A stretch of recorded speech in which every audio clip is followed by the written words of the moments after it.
İnanılmaz səs-səlsə də bağırsaqlardakı bakteriyalar təkcə həzm prosesinə yox, həm də beynimizin işləməyinə təsir göstərir. Son araşdırmalar göstərir ki, mikrobiom beynə sinir siqnalları göndərərək əhval-ruhiyyəmizi, stress reaksiyamızı və hətta nə yeyəcəyimizə qərar verməyimizi belə yönləndirə bilir. Yəni bəzən ayda ürəyim bugün yaman şirniyyat istəyir deyən siz deyilsiniz, bağırsaqlardakı bakteriyalar.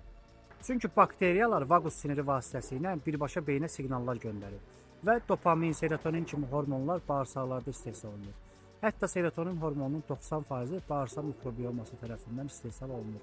Serotonin isə bildiyimiz kimi əhval-ruhiyyə və motivasiya hormonu kimi tanınır. Deməli, əhval-ruhiyyəmizi yaxşı tutmaq üçün və davranışlarımızı idarə etmək üçün nə etmək lazımdır? Mikrobiomu, bağırsaq mikrobiomunu düzəltmək lazımdır. Bağırsaq mikrobiomu düzəltməyi isə iki şeydən asılıdır: qidalanma və həyat tərzi.